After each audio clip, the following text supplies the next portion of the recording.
Have you ever wondered what governs the way we trade, earn, spend, and grow our wealth? It's a question that may seem simple on the surface, but the answer is deeply rooted in the concept of economic systems. These systems are like the invisible hands that shape and drive the functioning of our society. Today, we're going to explore two of the most prominent economic systems that have shaped the world as we know it: capitalism and socialism. These two systems, though different, have had a profound impact on the world economy and continue to be subjects of global debates. Capitalism, akin to the unique element boron, stands out for its individualistic and independent nature. Just as boron is distinguished by its atomic structure, capitalism is marked by its promotion of individual initiative and competition. This system encourages entrepreneurship and innovation, driving economic growth and progress. It's a system where the market forces of supply and demand determine the allocation of resources and production. On the other hand, we have socialism, a system that emphasizes equality and collective ownership. Unlike capitalism, which is like boron in its individualistic nature, socialism is more akin to a molecule, with each atom working together for the whole. It's a system where the government plays a major role in managing and distributing resources to ensure equality and social justice. But here's the thing. Both capitalism and socialism have their strengths and weaknesses. They've both been praised and criticized alike. So which system is better? Or rather, can we even label one as better than the other? Understanding these systems is not just about knowing their definitions. It's about understanding their impact on our lives, our societies, and our world. It's about understanding how they shape our perceptions of wealth, growth, and progress. And most importantly, it's about understanding the values they represent. So, let's dive deep into the worlds of capitalism and socialism to understand their fundamental differences. Imagine an economic jungle where survival and growth depend on individual initiative and competition. Welcome to capitalism. This system is a unique economic creature, born from the ideas of individuals like Adam Smith, who believed in the power of free markets and private ownership. At the heart of capitalism lies the principle of individual initiative. It's the spirit of the entrepreneur, the innovator, the risk-taker, who seeks to create value and wealth, driven by the prospect of personal gain. Individual initiative is the engine of capitalism, but competition is the fuel. Just as in a natural ecosystem, competition in capitalism ensures survival of the fittest. Companies vie for consumers' attention, offering better products, lower prices, or more efficient services. This competition fosters innovation, as businesses constantly strive to improve and evolve to stay ahead of the pack. But how does capitalism decide who gets what and how much? That's where the invisible hand of the market comes in. In capitalism, it's the forces of supply and demand that determine resource allocation and production. If a product is in high demand, its price rises, encouraging more producers to enter the market. Conversely, if there's an oversupply of a product, its price drops, prompting producers to reduce production or exit the market. It's a self-regulating system, with market forces acting like an economic thermostat, constantly adjusting to maintain balance. It's not perfect, and it can be brutally unforgiving to those who can't keep up, but it has proven to be an incredibly powerful mechanism for driving economic growth and progress. Like boron, capitalism is known for its individualistic and independent nature.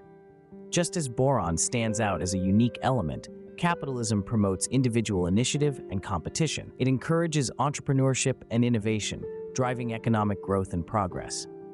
In essence, capitalism is like a vast ocean, teeming with diverse, competing life forms, each seeking their own path to prosperity. Now, imagine a different landscape, where cooperation and equality trump individualism and competition. Welcome to socialism. Socialism is a socio-economic system that prides itself on shared ownership and equal distribution of resources. Unlike capitalism, where individual initiative and competition are key, socialism is all about teamwork, collaboration, and a collective approach to economic activity. Imagine a world where the means of production, from factories to farms, are owned and controlled by the community as a whole. In socialism, wealth isn't concentrated in the hands of a few, but is distributed equally among all. This is not just about fairness, but also about ensuring everyone has access to the basic necessities of life, regardless of their ability to pay. But don't mistake socialism for a free-for-all system. It's not about everyone taking what they want, but about everyone contributing according to their abilities and receiving according to their needs. It's like a well-oiled machine where each cog, each gear has a role to play, and each part is just as important as the next. And who orchestrates this symphony of collective effort? The government. In a socialist system, the government plays a pivotal role in determining how resources are allocated and what gets produced. They are the conductors of the socio-economic orchestra, ensuring that the music of equality and cooperation continues to play. However, it's important to note that socialism is not without its challenges. Critics argue that it can stifle individual initiative and innovation, and that government control can lead to inefficiencies and bureaucracy. But proponents of socialism argue that these challenges can be mitigated through democratic control and transparency.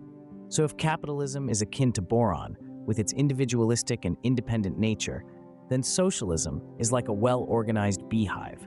Each bee has a role to play, each contributes to the collective good, and the fruits of their labor are shared equally among all. In essence, socialism is like a well-organized beehive, where every member works for the collective good, with the fruits of labor equally distributed. How the pie of wealth gets sliced varies significantly between capitalism and socialism. In the grand banquet of our global economy, these two systems serve up very different pieces of pie to their guests.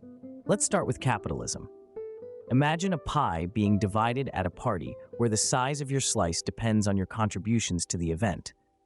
If you baked the pie, you might get a larger slice. If you only showed up to eat, well, your piece might be smaller. This is the essence of wealth distribution in capitalism. It is based on individual initiative and market success. If you work hard, innovate, and take risks, you are rewarded with a larger share of the wealth.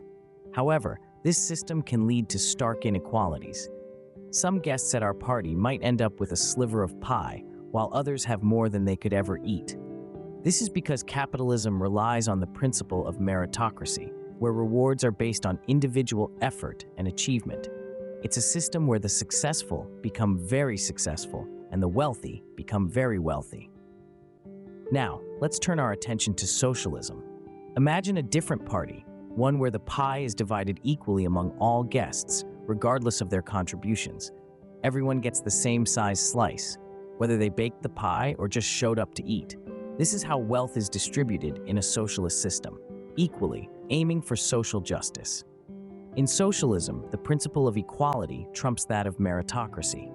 It's a system that aims to minimize wealth disparities and ensure that everyone has access to basic goods and services.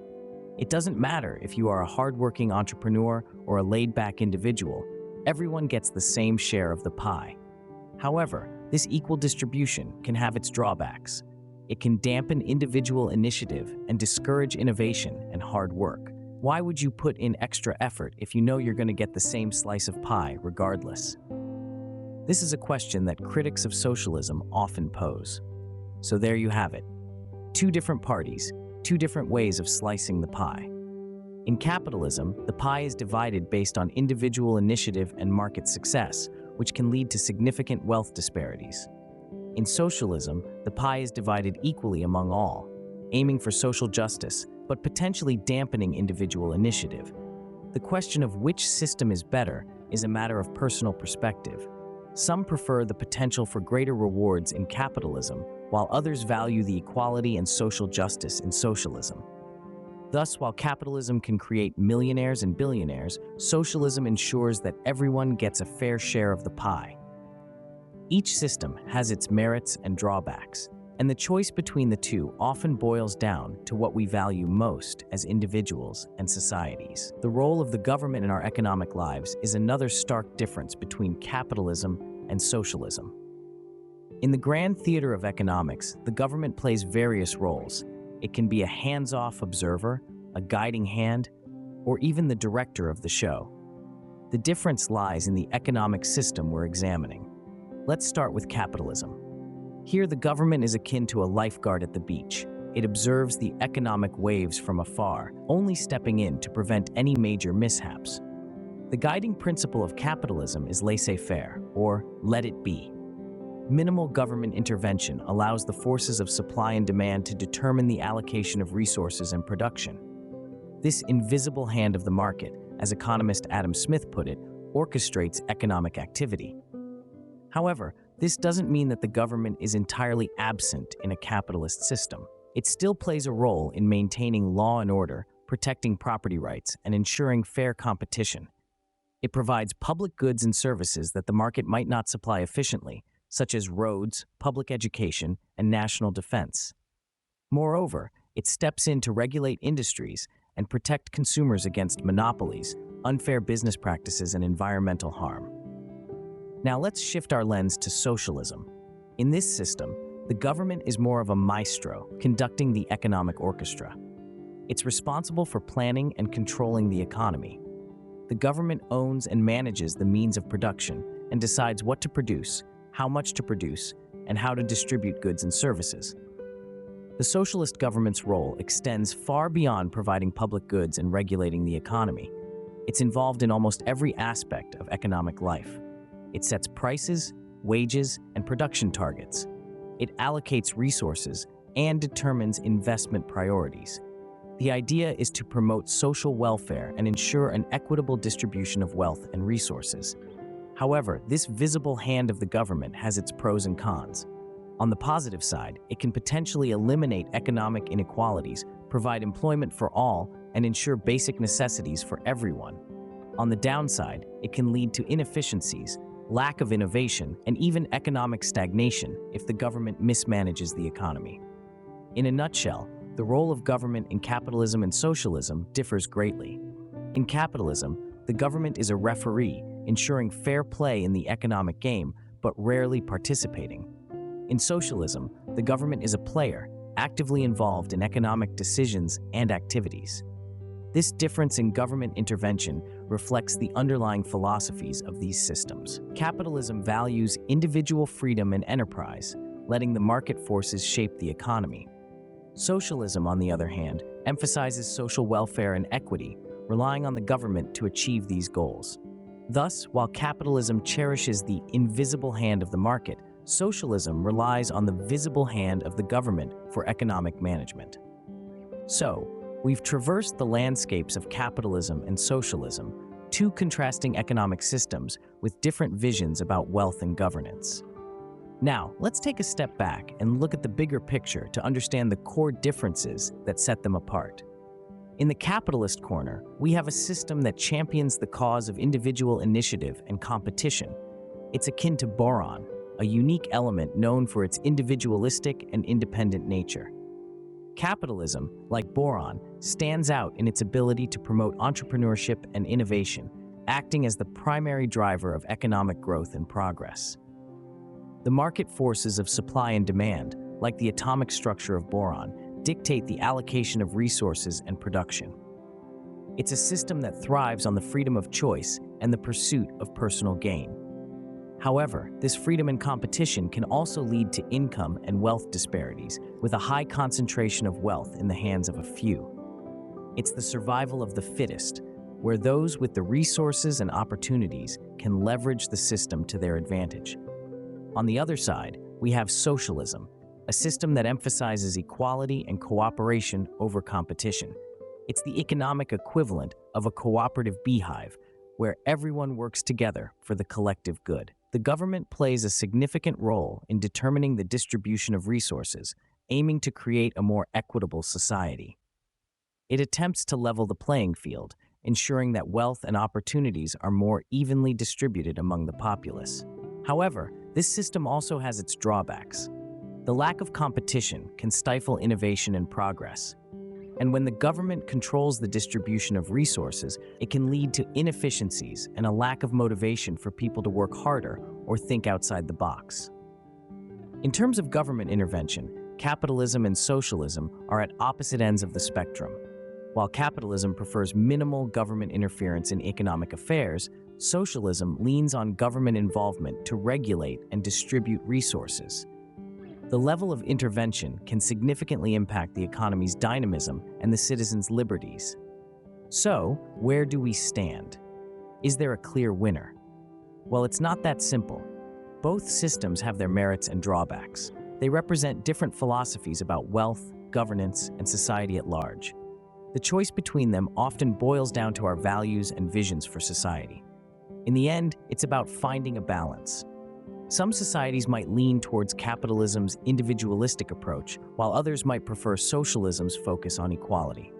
And then, there are those who choose a mixed system, blending elements of both to create their own unique economic model.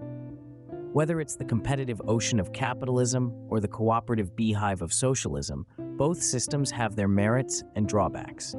The choice between them often boils down to our values and visions for society.